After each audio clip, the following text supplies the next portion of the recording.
Good morning, good afternoon, or good evening, saints, and welcome to Plain Path's Good Friday Church service. In this video, you will find selections about Jesus' 7 last words on the cross from our beloved members of the church. In order, you will see selections from Brother Charles, Sister Bria, Brother Kevin, and last but not least, Brother Angel.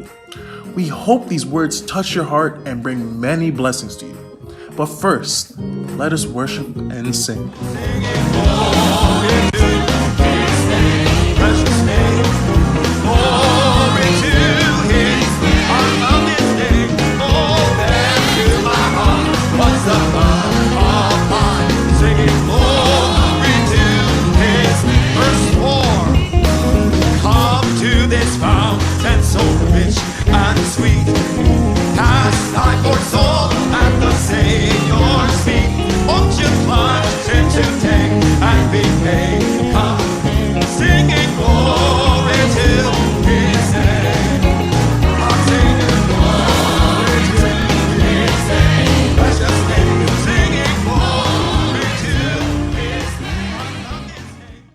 Let's go back to the beginning of the Bible. Noah's time. When Noah, the people had their minds was corrupted, and so there was corruption. So basically, when Jesus was on the cross, and people hear him know that he's of what you would call good in the world, because he's man of God, he's of good. They still was trying to destroy him. You know what I'm saying? But instead, Jesus said, Father, forgive them for they know not what they do. Now, also in saying forgive them for they know not what they do, back in Noah's time, when people was doing what they was doing, God said, what? I'm going to make that book. Get rid of them. Let's get them wrong. But, God also said that he's not going to destroy his people that way anymore. And, it takes me from there, it makes me go to Moses. When I go to Moses, I think of when Jesus had Calvary and Moses went to Mount Sinai, I look at them as the same thing, because Moses went there, and the people were doing what they wanted to do, And Jesus went to Calvary, and the people were doing what they wanted to do, crucified. But the different thing is this, right? That I thank God for. I thank God that Jesus was not like Moses. Why I say so? Because if Jesus was up there on that cross and he decided, son, these people, I'm trying to do something right for you people, and you people are just doing this. I don't want to do this no more. I'm done. Just break the commandments or jump off the cross, then, we wouldn't have something so great, like the love we have of Jesus. So I like to thank God for that. Also, that he wasn't. And from that, I will go to Joseph. Joseph and Jesus. They remind me of each other so much because Joseph, no matter what he went through, he had a forgiving spirit, I believe. You know what I'm saying? Because he was at the point where he could have said, y'all threw me in this pit, brothers, now I got y'all. Let me finish, but instead he was forgiving of them, you know what I'm saying?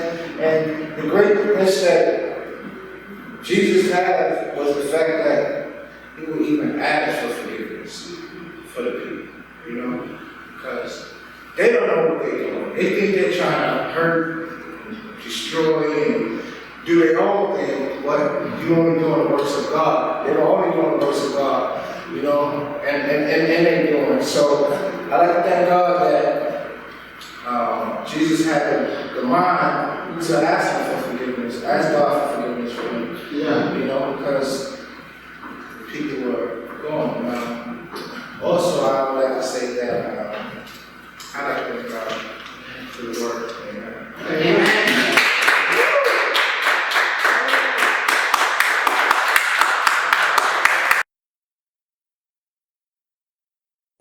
It says, when Jesus therefore saw his mother and the disciples standing by, whom he loved, he said unto his mother, Woman, behold thy son. In this verse, Jesus is telling Mary that the disciple would leave her family now, and that that she wasn't alone. This verse shows me that even in a time of suffering, Jesus was still able to care and think about others. That even when in extreme pain, he still cared about his mother and wanted to make sure that she was okay. Jesus also showed affection toward the guards who were crucifying him when he told his Father to forgive them. He even cared about the thief who was on the cross next to him by telling him that it would get better and they would soon be in paradise. The verse continues to say, "Then saith he to the disciple, Behold thy mother." And from that hour, that disciple took her to his own home. This shows me how God wants us to always love one another. It reminded me of when Jesus was preaching to the Pharisees in Matthew. In Matthew chapter 22, verse 39, it says, "And the second is like unto it, Thou shalt love thy neighbor as thyself." The disciple at the cross took care of Mary as if she were his own mother. This demonstrates the love that Jesus wants us to have for one another. He wants us to take care of each other as we are all brothers and sisters. Some people might say, well, if Jesus didn't want his mother to be alone, why didn't he prevent the crucifixion with his power and take care of her? We even discussed this in my philosophy class during our current unit of theology. If God is so powerful and benevolent, why is there suffering in the world? Why do bad things continue to happen in the world when it can be stopped? I answer with this. God has a plan for every one of us, and what we think may be the end of the world may just be the beginning of a new blessing. We cannot stop putting our faith in God and trusting that he will work it out in the end. Just as God has a plan for us, he also had a plan for Jesus. And although we may not know what our plan is, Jesus knew his, and he was willing to leave his mother, friends, and other companions to fulfill his Father's will. And this makes me think, what are we willing to give up in order to please God? Have peace.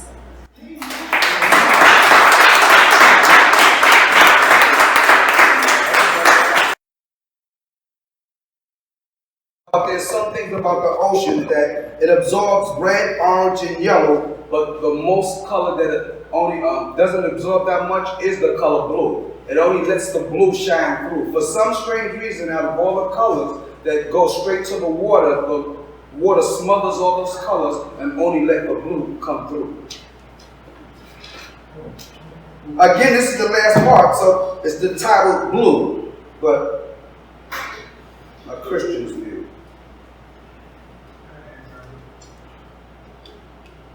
Here's a question with a little intuitive perception, dispelling the world's myths, plus its misconception of a certain color that I hold true.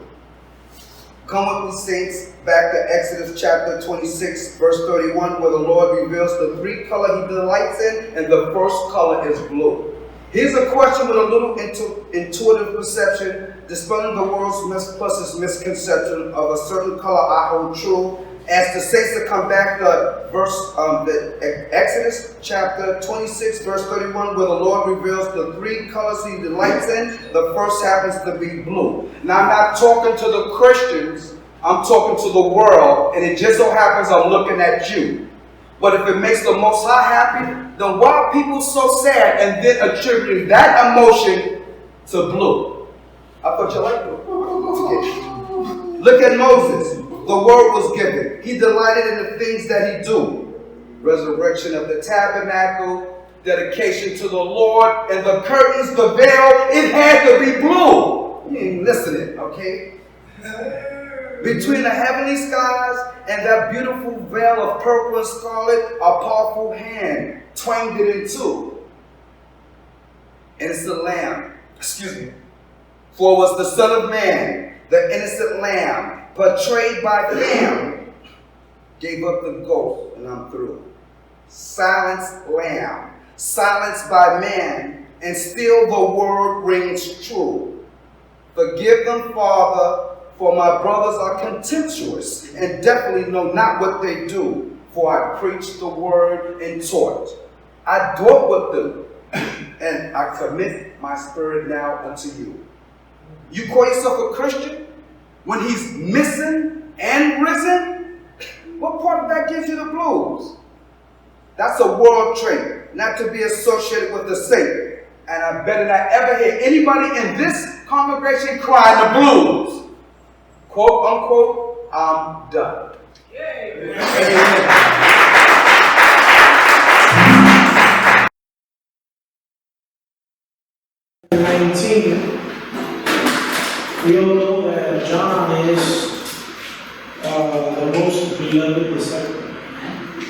And now, what is a disciple? A disciple is somebody who was disciplined and taught for a goal or something, right? In this case, he was a disciple of Jesus, one of the 12 that remained after he called, like, I think it was 80 of them, and only 12 remained. After Jesus was crucified, verse 28 says, and after this, Jesus, knowing that all things were accomplished, that the scripture might be fulfilled, said, I thirst. Now, there was set a vessel full of vinegar, and they filled a sponge with vinegar, and put it upon hyssop, and put it in his mouth. When Jesus therefore had received the vinegar, he said, it is finished. And he bowed his head and gave up the ghost. Amen. Amen. So, as I read this, years ago, one of the better things that that God gives us, is the brain. A lot of the things that we have in our bodies, sometimes we take it for granted. After, so many years, I started to realize how important our brain is. We might stop doing something, like, let's say, stop reading the Bible, but if you did your homework in the past, something sticks there, so you can always refer to it. You see, I forgot exactly where that was, but thanks to technology, I was able to put that there. It is finished, because I already knew what I wanted to talk about, but I wanted to pinpoint exactly where it was. Because it's always good to cite, what you're talking about, so people can know that you know something, and you're not just saying whatever you want to say. So it is finished. God had a plan, and Jesus volunteered for it. Why? Because throughout the whole Bible, there were kings after kings after kings that God sent, a lot of prophets, and thus says the Lord, if you don't repent, this, that, and the third. And the people of Israel kept on just disobeying, as humans that they are, One day they were warm in the spirit, and the next day they were after gods, doing whatever they wanted. So if you read the whole Old Testament, you will find out how God always wanted to be present with men. But because of their decisions, the things that they did, the presence of God became a part. And then he had the last plan. He was like, listen, I sent Adam, and he failed. That was not the plan. But guess what? I volunteered. I'm going to go there and show that you exist, that you are God, and that I am your son, and that whoever believes in whatever I say, they will be saved. Amen. Therefore, he knew he was going to be crucified. That wasn't what he planned to do, but guess what? That was what the Father told him that was going to happen. This is what's going to happen. Okay? So just do your job, and you're going to have your glory here next to me. So that's why God sits next to God in his throne. And when he says it is finished, he gave up the ghost. Okay? Now, this reflects a lot in the everyday, the things that we do in life, They say that a plan without, a goal without a plan is nothing but a wish. Amen. It's nothing but a dream. You can go to Hollywood where they say, dreams come true, whatever. But to me, it's the same as New York. If you don't have a plan for what you're going to do, then you're just wishing. Amen. And you're going to die wishing. Amen. Therefore, Jesus knew what was going to happen, and he prepared his people so that whatever he had there, everyone else could carry it for him. And that's why you and I can testify today that he gave up the ghost, he was crucified, and he gave everything he had to make sure that at least one person knew what was going on, what was happening. Okay? It is finished means that I went through trials and tribulations, but I did not fail God. Okay? I was tested, I was tried, the devil gave me bread when I was fasting, and guess what? I didn't eat it. Amen. Okay? There were many things that happened. of the people that I loved most thought like the devil. When Peter said, "No, Lord, you're not going anywhere. I'm not going to let them crucify you." And he said, "Peter, devil, get out, I cast you out." It was not necessarily the devil was in him, but he was thinking like the devil, because he didn't see the plan. So he told them, "I cast you out, devil, because this has to happen so that the Lord may glorify himself." So to not make a long story short, when he says it is finished, then you would have to read the Bible and understand what was it that it was really finished. And that's the same question that we have to ask ourselves. Are we finished? Are we doing everything that we're supposed to do so that the Lord can say, "This is the Son in whom I'm very pleased"? Amen. Okay? Because he already heard it. When he went to John, to get baptized. Read it. You will see it. You will read it. You'll be able to see it. And then, the power of God came as a dove, a white dove. And he heard a voice. "This is my Son, in whom I'm pleased." Very pleased.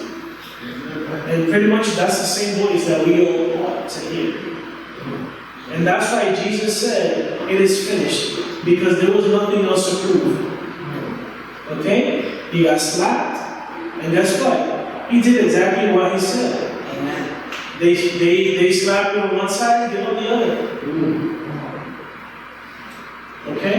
Just because it's Sunday doesn't mean that you stop, doing the work of God. You do it every day. And that's exactly what he did. He went everywhere, He did so many things that he had to run like the human that he was, though he was God. Why? Because he was trying to accomplish so many things, but there were so many unbelievers, and God is not where there is doubt, God is where there is faith. So Jesus had all the faith, and he knew what was going to happen. He cried. At the end, he went to the Mount of Olives, and he said, "Lord, if it's your will, let this cup pass." Because nobody wants to drink from that cup. But guess what? We all want to do that. So, John was one of the disciples who decided to write the book, the life of Jesus. So if you read, there are 4 Gospels. The 4 Gospels, they just have different views.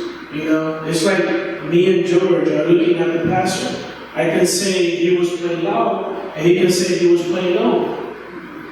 2 different views. So John was one of those who was there, observing everything. And it's as simple as it is. Jesus felt like he did everything he had to do, and he said it is finished. And that's the same quest that we all have. We have to finish what we started. Are we finished? Not yet. Amen.